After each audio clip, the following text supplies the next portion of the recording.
Kalo wɔɔrɔ o wɔɔrɔ baramuso bɛ lajaliba kɛ ka ɲɛsin a ka baarakɛlaw ma. Lajali in tako duurunan kɛra sibiridon marisi kalo tile 13 Bamako hôtel Radisson Blu la. Grossistes, dépositaires o ni hôtesses minnu n'olu sera ka danfara kɛ u ka baara kɔnɔna la. Awa,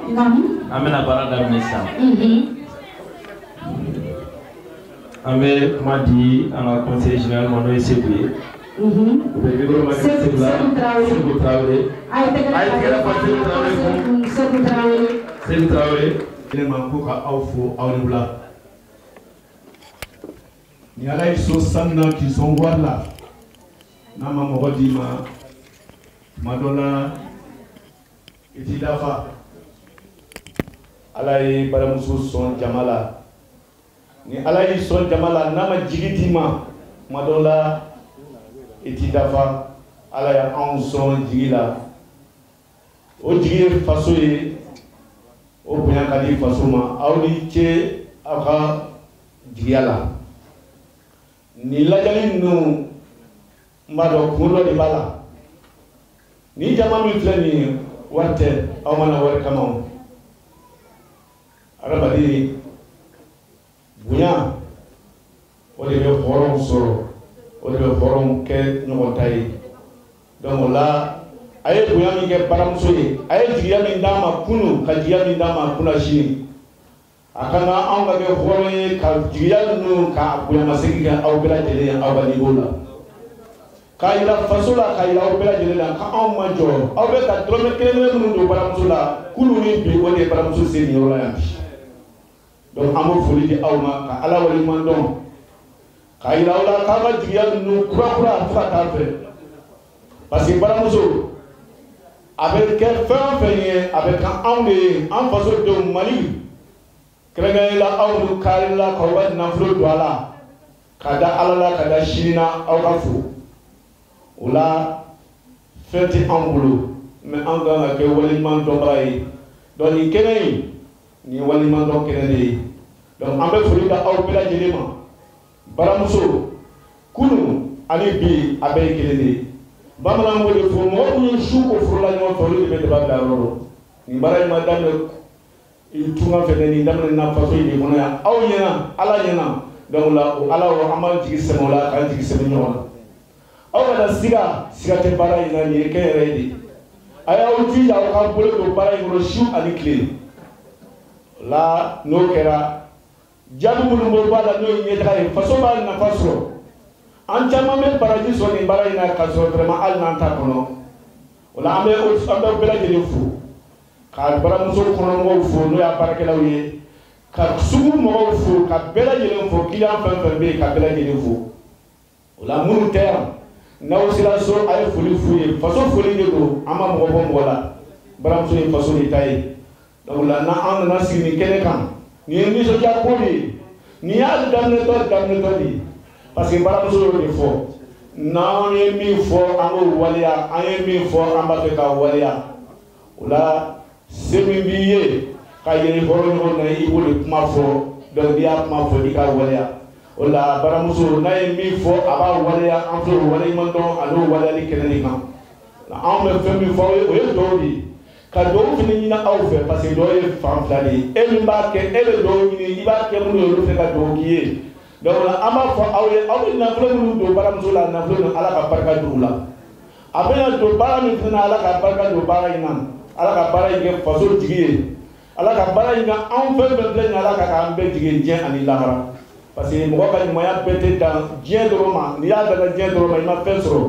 Aw kana jate k'a fɔ ko baara in ye wariko dɔrɔn ye. Fɛn min b'a kɔnɔ, aw b'a dɔn depuis kunun fɔ bi aw b'a dɔn. O la an tɛ segin o kan. An bɛ foli di bɛɛ lajɛlen ma. Aw bɛna bonya minnu sɔrɔ nin, a kana bila wari bonya kɔnɔ, a y'a bila waleɲuman dɔn bonya kɔnɔ ani jigiya bonya kɔnɔ. N'a ye fɛn fɛn sɔrɔ yan bi jigiya de don, n'a ye fɛn fɛn sɔrɔ yan bi waleɲuman dɔn de don, wari tɛ. Parce que n'a kɛra wari ye don dɔ la, tuma dɔw la an b'an kun firifiri, an t'a fɛ an ka tigɛ ɲɔgɔn na, Ala kana an tigɛ ɲɔgɔn na. Ala ka baara in, Ala ka jɔlen to. Anw minnu bɛ baara kɔnɔ, Ala k'anw yɛrɛ jɔlen to. Ala ka baara in jidi k'an bɛɛ lajɛlen jida fɛ, faso kɔnɔ, faso kɔ kan. Baramuso ka dɛmɛ an b'a ɲini bɛɛ fɛ.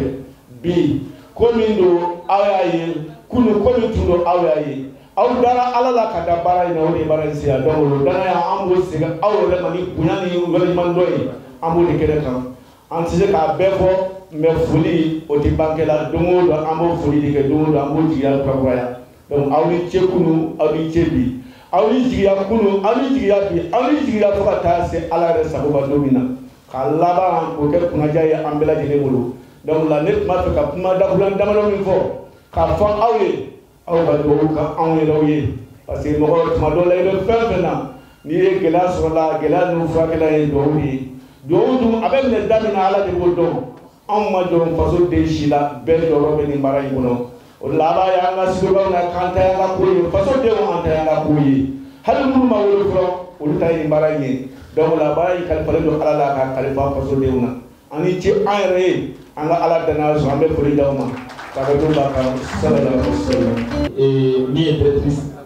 commerciale là amena kuma dale ma biti turu la bolo ka foli di la maison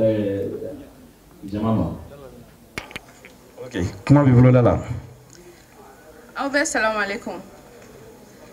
Monsieur le directeur général du groupe Aminata Konaté, fidèles clients, chers partenaires, distingués invités, mesdames et messieurs, nous tenons à vous remercier chaleureusement pour votre présence et même plus encore pour votre participation à ce grand événement dénommé la Djali. La Djali est un grand événement qu'organise le groupe Aminata Konaté à travers sa direction commerciale. Après chaque semestre, en l'honneur de ses clients fidèles, nous saisissons la même occasion pour remercier humblement notre aimable clientèle tout en remettant des primes à nos dépositaires grossistes qui se sont distingués par la hausse de leurs ventes dans les 6 derniers mois. Les primes décernées ce soir ne sont que symboliques, sinon, Baramousso, c'est les clients, les hôtesses et les consommateurs. En effet, les primes de vente seront remises en fonction des résultats finaux des quotas de vente qui étaient fixés de la façon suivante. 500 000 francs CFA pour les dépositaires et grossistes des grands marchés qui ont atteint 5 000 cartons. 300 000 francs CFA pour les dépositaires et grossistes des marchés moyens ayant atteint 3 000 cartons et 200 000 francs CFA pour les dépositaires et grossistes qui ont atteint 2 000 cartons. Lors des précédentes éditions, beaucoup de dépositaires et grossistes avaient atteint leur quota, ce qui n'est pas le cas de ce soir. Ces échecs s'expliquent en grande partie par les problèmes liés à l'indisponibilité de nos produits de certains produits. Nous ne sommes qu'à savoir que différentes crises secouent actuellement notre pays en particulier et le monde entier en général. Ces problèmes sont d'ordre sanitaire, alimentaire, sécuritaire, politique ou même ne citer que ceci. Cependant, leurs conséquences ont eu des impacts négatifs sur la libre circulation des personnes et de leurs biens, rendant ainsi difficile nos approvisionnements en matières premières. Alors, la présence étant une dette, la promesse étant une dette, nous avons jugé nécessaire de récompenser nos dépositaires et grossistes qui, malgré tout, je dis bien malgré tout, ont reçu leur pari. Ceux qui ont atteint ou dépassé la moitié de leur quota. Les heureux lauréats recevront leur enveloppe dans les mains de nos grandes personnalités avant la fin de cette cérémonie.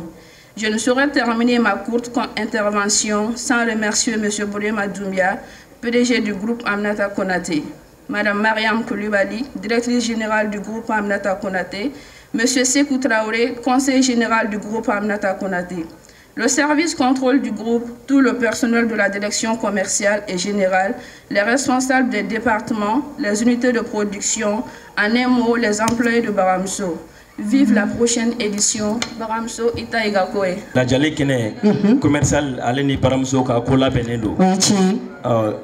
Va faire kuma la ya fo fene kila mbe je kono sisa ngoma bale ka to u ye ni la Djali buluda nga o ya buluda ka fo mo ka se ka carton aka mi fere ana soro maseko do maseko ke o ta bali o le lawru de ta ka fo ku ba ke kalo woro ba ke o la o bina o ka la Obna itikere fuku. Ami tegere fuku. Lauru de. Nga kaira gele be je kono. Mali don tele ko bela wi lauru mta ye kuba lauru time. Bara yoro chama bla la chômage la re. Coronavirus ko. O bela baramuso ko nale mi fo ale boke adogo yara chara. Donc ni kene kadi kateme sigi bela jelinka. O temene ko fe ka bonno. La temene ko sa. Anga directrice ba. Général no groupe Aminata Konaté. Mariam Koulibaly. Ay tigere fa nga. Abena sakuriya flafo aka jabanyana. Okay. Assalamu alaikum. Amba fo aw bela jalema ko fem ma aw nato soro o kana aw tagato la soro. Amin. Inshallah ni jama sanu mambayin an kontana aw yelila. Wakati na ba soro mate bi samedi grossiste munu siglembia dépositeur munu siglembia o ka place u falendo mo gowla me o yo lu toyin kana an lame a jara anye abonyanama. Ambe segin ka barakela bela jalen fo ka anga otesu fo ku barikada ku wali nyumando kada kan ambe sigimina bi otesu yesona antu amba yere fo la ko sebe en commerçant ni en otesu ye parce que bena na soro min fora anyana ni ansero yema amba soro ayaye ka fo wakati bi tuga mena bibinna al ni ma soro Ani ya soro a 20 dorompe abe fendo ke donc o ba yira an na ka fo ko alisa abolo be encore ama nyini masara haman fe akana ambla inshallah ambe anga comptable fo ka anga contrôle fo ka baramso barakela bela jalen fo ka communication fo ko sebe ni anye ni kenen kambi ni kenen sanu man ba chenyu man ba inka alani barakom sababu ambe barakom fo ko sebe Kabaramso bela jalen fo baramso groupe yodo groupe konna na oldin ba konna na no société muga aninani ama alna soro uti kena kaya no bi olu mo ye munu fana bi barawere ke minti anga fereni anga usine ambu bela jalen fo ku bela jalen wale nyumando anga duna munu fana bora wa jamana kan kanani kumbe anobi ambu fana fo ku wale nyumando même si na soro u makene soro ka fo aw nyana fana ina fo awadalo ya fo chugamina anga entreprise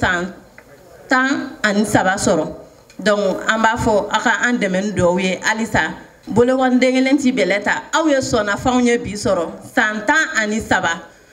ote kletan sabaye ayirala anaka fo ko mali entreprise ati bokar la katene soro me bi anye 100 ani saba soro mois de marsina mais antise ka ke fochie ni dépositaire ou ni grossiste outé alisa akaw bolodo encore anga ta ñokon fe inshallah haketo be kuma kan sallallahu alaihi ay tigere fa nga PDG ba ko amena kuma dama biti duru ba bolo sabu am bela jilembe ale de sumala bibina ni kenese wale ban sigira Burama Dumbiya yere nyana baramuso nyema ba koni ayre kuma ta ka jigisigi kuma min fo aw ni an anga je ko lame abe salam alaikum amena baga bela jele fo ka wale nyumando o temene ko fe ambe anga ambaraka nyogon fo no yi sugu guru sisu ye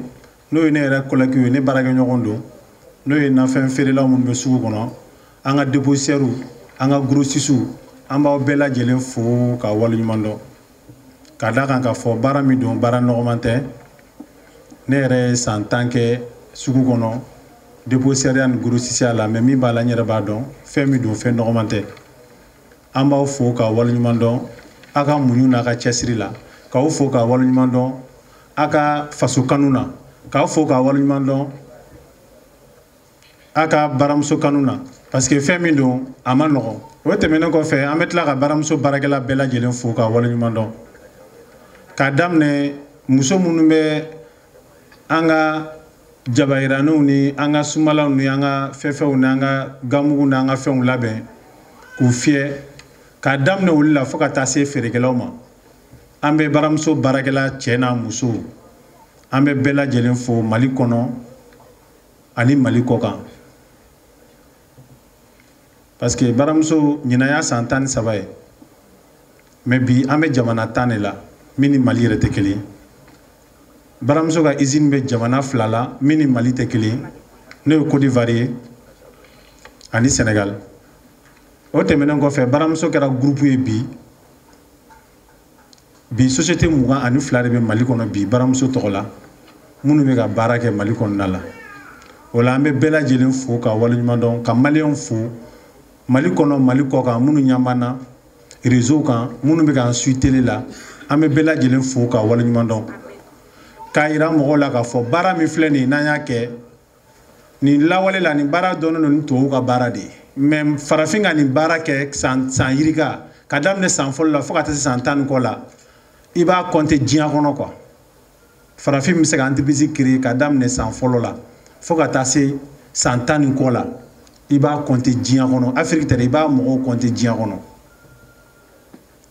mais mun y'a to an ye yan sɔrɔ bi Ala ni aw yɛrɛ sababu Ala ni a ka faso kanu Ala ni a ka baramuso kanu n'a tun y'aw diya tun tɛ baramuso produit feere parce que a b'a fɔ ko maliyɛn de ta don 100 pour maliyɛn mun an b'o minɛn feere an tɛ to ni étranger ka minɛn ye ko feere mun an bɛ maliyɛn ta feere mais aw kɛra Mali fɛ aw kɛra aw yɛrɛ fɛ aw kɛra jamana fɛ aw kɛra farafinna fɛ o de y'a to bi ɲinan ye an san 13 ye an bɛ sugu kɔnɔ nɛgɛsɛ la an si ma bila a ka gɛlɛn dɛ a ka gɛlɛn cogo di n'i y'a jate minɛ produit manqué a ma nɔgɔn dɛ n'i ye nin jate minɛ produit 62 k'a si kana manqué an bɛ tile boli an bɛ su boli a ma nɔgɔn mais k'an jigi to aw kan sugu kɔnɔ wallahi an b'a dɔn k'a fɔ baramuso mana kɛ fɛn fɛn ye hali n'a y'a kɛ galama de kɔnɔ k'a di aw ma déposeur grossiste wallahi a bɛ ka labɔ et puis a bɛ ka feere fɛnɛ an b'aw fo la ka waleɲuman dɔn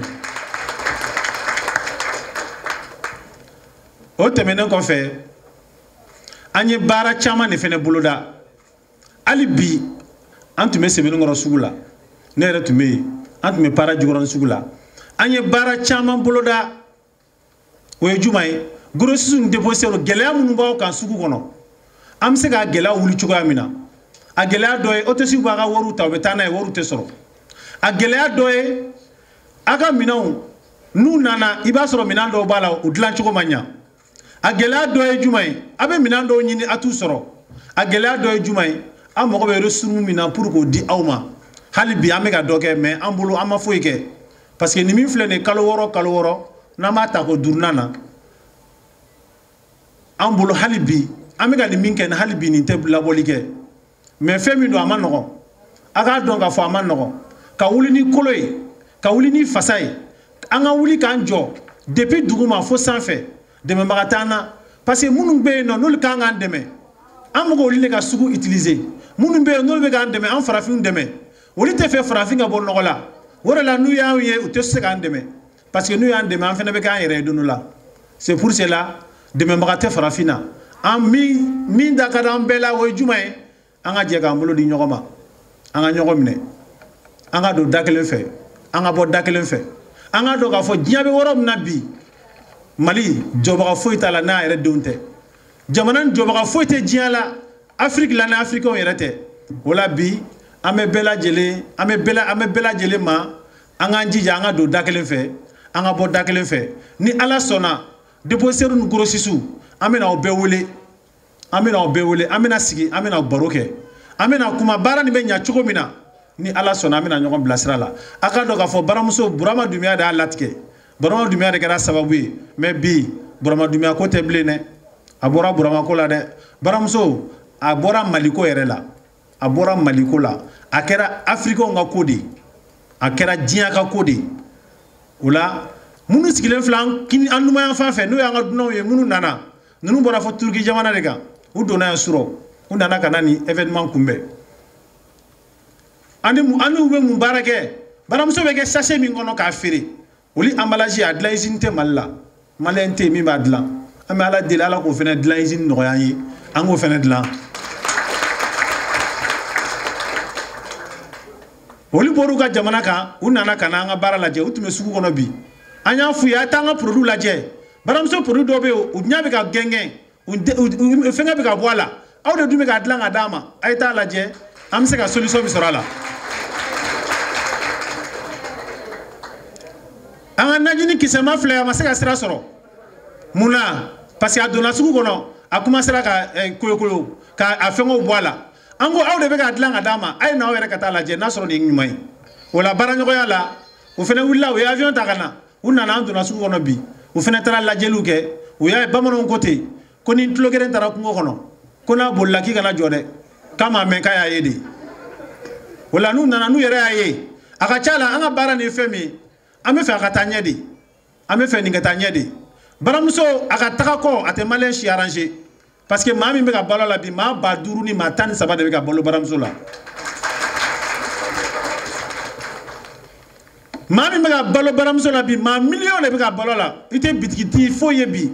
ite ta sugu foye la bi kita na fen fer la do soro mi be ka baramso fele ka balo la wala bi baramso ka malin nga fierté di baramso ka dia ka fierté di itita dia jamana shibi kita baramso furugo do fille soroy itara France ba soroy itara Gabo ba soroy itara Amerique be baramso furugo fille soroy wala nga donga fo maléon ni aka fendi burama ya date ke me burama tatede awde ka fierté du wala maléon baramso ya awde tay anga dianga du dagelen fe aya nga dianga muro di nyogoma anga nyogon deme so don yiri don anga yere don bamanon côté magnifique ni bulogelen dengelen nyasi mama no kera fin anga laje sa anga tanya shan yere la bi mam blaka wal mo ka na fon feri bi mam blaka wal mo ka na jinu feri aya laje te anga laje anga yere ka jamana jona yere mo be ni be jamana wara fon sa ablay ku na te ka mali jode be ka mali choroni e be ka jamana o jamana de jo e be ko jamana mo ka emploi be ka kire woli ka jamana no gito malla e be ko le ka courant sala kito malla e be ko le ka impôt sala kito malla wore la ne be malien fo munu be mali ko kan kadaka ne tara jamana damaro kan kata soro malio me na fefere la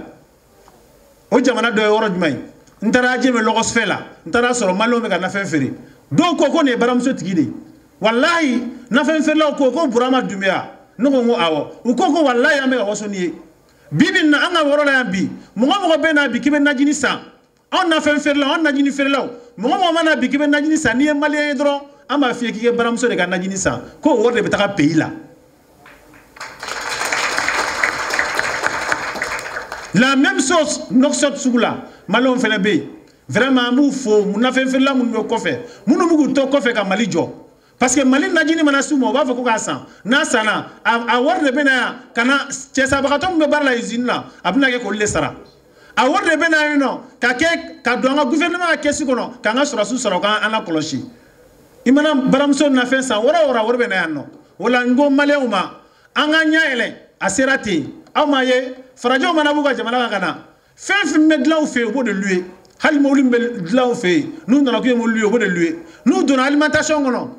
kubu ga fait ça fenf medla ka jamana kono au bout de ça na so ta de la magado parce que ba donc afo u boran wor mi ka jamana ka nous na na ya no ya do la wor betla ka singata o le fait bo ola angan don na ni don aka chala gelam be jamana kono be ban albi alaka mali deme albi alaka mali bo gelam banga jamana kono alaka wuli ka bandala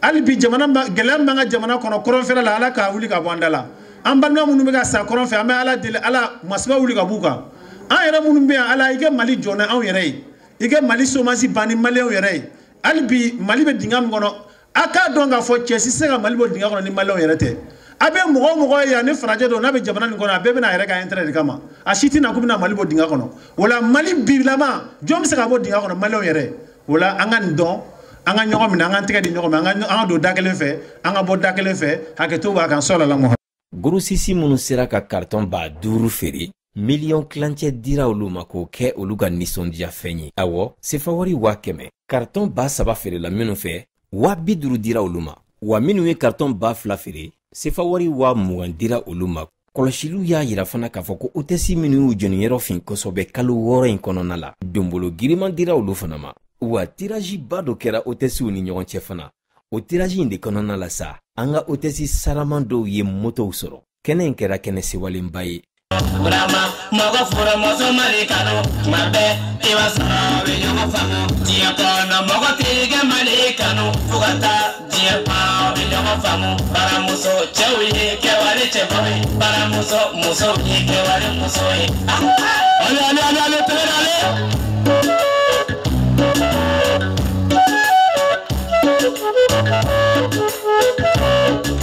Ke wale te muso mi ne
Ok, bon, bi lajali tun bɛ tali kɛ lajali suguya saba la.